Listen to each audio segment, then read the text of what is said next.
Hi, this is Diane Carbo, and I'm with Caregiver Relief, and today I have Alycia Martel.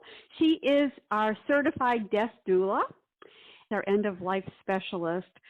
Today we are going to discuss what is a death doula. I'm so excited to have Alycia here today because she's just gotten her certification, and this is an important step for Alycia. Let's talk about this. Let's explain to people out there what is a death. A death doula is similar to a birth doula, just at the other end of the spectrum. You know, we help people and families prepare for death and the dying process, and also prepare for a lengthy terminal illness and the all various aspects of end of life. We can do a large variety of things. We offer a large variety of services to help a patient and their family with end-of-life services, everything from writing advance directives to doing legacy work to planning a vigil services ourselves, sitting with the patient and their family as the patient is actively dying. There's other services too. We offer respite care. We can offer the family post-death care, in which we come in about a few weeks after the services and help reorganize the home for what it looks like now that the loved one has gone, and maybe help delegate where some possessions may go, whether it go to a Goodwill type of organization or if it goes to a family member, the clothing, the knickknacks, stuff like that, tie up any loose ends regarding legacy work. And I keep saying legacy work because some people may find it soothing to work on a scrapbook project of their pictures, of their life, or writing their autobiography stories, or even something simple as cards and letters to loved ones before they pass away. I have to tell you that I am so interested in this because the death doulas take a holistic approach to end of life. I have had so many clients that are unhappy or have had unpleasant experiences with hospice. I think that what is happening in our world is there are good hospices and there are bad. The good ones have a lot of good volunteers. They offer a variety of different services, but Medicare reimbursement has made it hard for hospices to approach things from a holistic point of view. They're very limited to what they can offer. So I think that there is a definite need out there for death doulas, or death midwives, as they are sometimes called. So I'm excited about this. This is cutting edge stuff. And I think the other thing that you do is you help people face their fear and anxiety as they face end of life, as well as the family. We have a whole series on end of life discussions, and this is a part of it. I think that's really important. Providing a holistic approach and holistic support before, during, and after death is just an important part of the death and dying and end-of-life planning process. It is. A lot of people fear what they don't know. We have a fear of the unknown. And one of the missions of death doulas, death midwives, end-of-life specialists is to help people become educated a little bit more about the death and dying process physically as well. We're not medical specialists. We don't offer medical advice or medical care, comfort care, a massage or lotion, stuff like that, but no medical advice or care. But we do provide education to the patient and the family as to what can happen as the patient prepares to pass away, prepares to die, because there are physical changes that happen. And that seems to alleviate the fear for some people, knowing what to expect. Absolutely. I see that death doulas are going to change the way we provide end-of-life care for the future. Death doulas are going to be an intricate part of reshaping that, because there's going to be a great demand for it. Baby boomers want alternative care services. In order to accommodate them, people are wanting to remain at home during their end of life rather than in a nursing home or an assisted living, if they can do that. And I think that death doulas are going to take the mystery out of death and dying on a different level. And with that, I'd like to introduce the concept of what is a death cafe? A death cafe, that is actually a relatively new concept. I got a little history here. It was actually created in Switzerland in around 2004 by a sociologist and anthropologist named Bernard Cortez, I believe is the last name, unless I'm butchering it.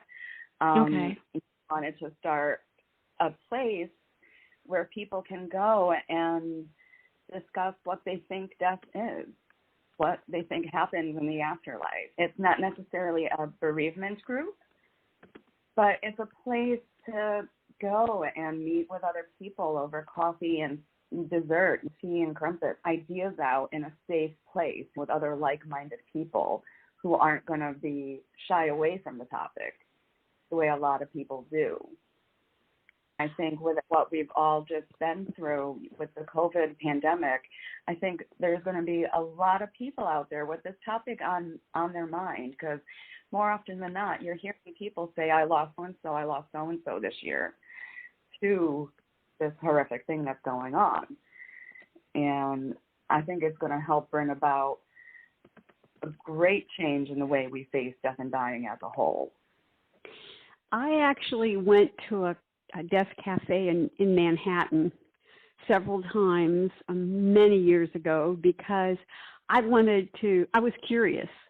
I was living in Hoboken and I took the train in. I was surprised at how many people showed up. For me, I thought 10 or 12 was a lot at that time because it was relatively new back then. And having been at the bedside of many people and worked in hospice and end of life, I wanted to go and hear what kind of questions and concerns and what people were asking, just for my own, so that I could write for the website. I found it fascinating that there's so much fear of death out there. I'm not surprised that there was a fear of death, but people's perceptions of death. And I like the way it's presented in a non-judgmental way. And you can talk about anything. Some people just want to know, what do I need to do and how do I need to do it? I had somebody ask about, do you hallucinate at the end, and what do people experience? Is there pain? Some people thought that you just went to sleep and quietly and peacefully, and they didn't know that people had what they call terminal agitation or pain, or had how breathing can be disturbing and frightening. I think that was very interesting for me to experience as a healthcare professional that's been around death and dying almost my whole life. I think that the death doulas are going to be very helpful in helping people to educate them. Many times, I know in my forums that I'm on, sometimes I see so many times when people think that hospice is going to kill their family member. There are Facebook pages out there, hospice tried to kill my family member, and people don't understand that there are life-sustaining measures, but those life-sustaining measures are not going to cure a problem. Right. I think that having these discussions in a non-judgmental arena of some sort, like at a coffee shop or online. We're going to do ours online, I think. It will take out the mystery of what's going on and help people. I think an educated person on end-of-life issues take away the fear and the anxiety that people have, and the misunderstanding that withholding fluids or food is not a terrible thing. In fact, it's a natural process we go through. So I'm really excited about this. I love the fact that you talked about legacy. I thought that was interesting, and you're providing dignity and honor to people as they exit life. We all have our own values, traditions, and belief systems. I think we have an expectation of what that might look like, and I think having someone as an end-of-life doula will add a level of a third party, and this will provide a logical and unemotional approach to end-of-life planning. That's another thing that we hope to do. It's so stressful at the end of life for not only the patient, but the family too. We hope to help relieve some of that burden from everybody. There's running around paperwork to be filed. Okay, we can do that for you. We can gather up necessary documentations. We can sit down. We can help you work through it together. We can be on call for certain services. Obviously, vigiling, we can be on call for. We can do our best to explain to you, you're dying, you're not 4. There's no need to speak down to dying patients, and I have sadly seen that happen, whether there's cognitive loss or not. We're also here to act as an advocate for the patient. I love that, because I have to tell you that I've had several clients that felt like nobody was advocating for them. Family members felt hopeless and helpless, and the hospice company that they were dealing with were not educating them or giving them any guidance or comfort. And I think that having this level of care is going to be a necessary thing for people and their families. I like to say that when you're overcome with grief and you go into the funeral home to pick out the casket for your loved one, you're going to be looking at a mid-price one, and they're going to try selling you the casket $9,000. You don't need the casket $9,000. You need something. I think one of the things that I talked about in one of my recent podcasts is there's so many resources for inexpensive burial options. We had discussed this, and end-of-life options. So I think that making plans ahead of time and knowing what those plans are will help people. I think that one of the things that we're going to accomplish or try to accomplish with the Death Cafe, which I think we'll start monthly with that and have a Death Cafe monthly via Zoom so that people all over the country can join us. We'll be able to help them with advanced directives and educate them so that they can have the peaceful death that they are wanting to have and not go through the anxiety and worry. Be prepared, because education, knowledge is power. It really is. It really is. It can just alleviate so much stress and undue anxiety for the entire family. In an ideal situation, you're doing this with your family. But there's some people who do it alone, too. And that's another place where a death doula can definitely step in for the independent people, for the single people, for the ones that don't have kids. Or, yes, one of the saddest things I experience often when I worked in the nursing homes is the patients that would die alone. Now, I can tell you in the Quaker homes and in the Masonic homes, they always have somebody sit vigil. They really take care of their own. The community comes out. And I've always felt sad when I walk into a room and somebody's actively dying and I can't get the priest or the minister or the chaplain to take time to sit vigil. I always find that sad because I think that somebody should be there to take care of a person as they're passing. There is a national organization called NoOneDiesAlone.org that actively seeks volunteers to sit with people as they are passing. If anybody is interested in donating any time, that is something to look into. Because I think that's beautiful. I think that's beautiful. It's very humbling. I've also been in the situation where the family members are in a panic because they don't understand what's going on as a person go through the death and dying process. They don't understand the breathing patterns change, how the kidneys shut down, and there are things like that happen. The families get anxious and need some support. I found that I just recently did a podcast with a nurse whose husband went through some heavy-duty terminal agitation, and the hospice company was absolutely cruel to her.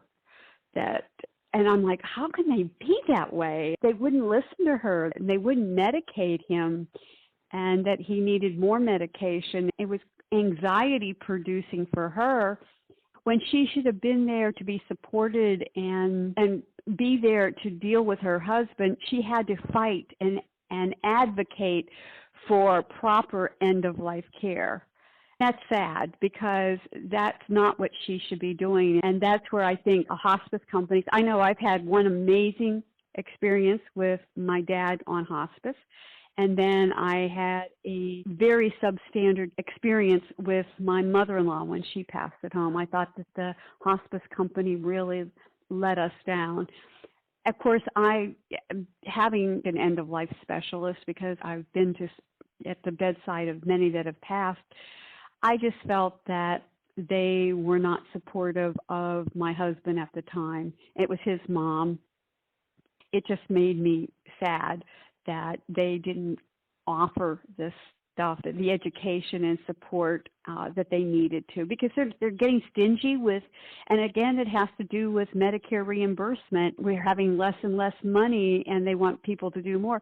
That the chaplain wasn't available, the social worker wasn't available, and that's sad. The good thing is with doulas is they get to be able to spend more time with patients than hospice does, because they're not bound by regulations when it comes to payment. It's nice for them to be able to spend the time with the family and do the work that they need to do, because there's a big gap in what hospice can offer. People need emotional support, they need spiritual support, and they need guidance to what end of life looks like. I think many hospices, because of the rules, regulations, and poor reimbursement, is we're not getting that. So I'm excited for you. I'm excited that we are going to be doing some death cafes. I'm excited you're here as a certified death doula to support our listeners. And I look forward to hearing more and reading more. I also want to let our listeners know you and I are working on an after caregiving grief program, so that we will be able to offer that. We are co-authoring that. I can't wait for that to make that available to our listeners as well. So with that, I'm going to say to all my caregivers out there, remember, you are the most important part of the caregiving journey. Without you, it all falls apart. So please practice self-care every day. Be gentle with yourself, because you are worth it. Alycia, thank you so much, and congratulations. I'm proud of you and excited, and I know that this is such a valuable service, that you're on the cutting edge of end-of-life and the reshaping of an industry. Yeah, it's definitely I hate to say it, but it's an exciting time to be in death and dying. But no, it is. It's definitely a good time. Things are going to change, and I think we, as a society, as human beings, need it. We do. It's going to make the healing process and the grieving process easier for so many families out there that utilize your services. So I will talk to you next week. Yeah, thank you, Diane. Thank you so much. Bye.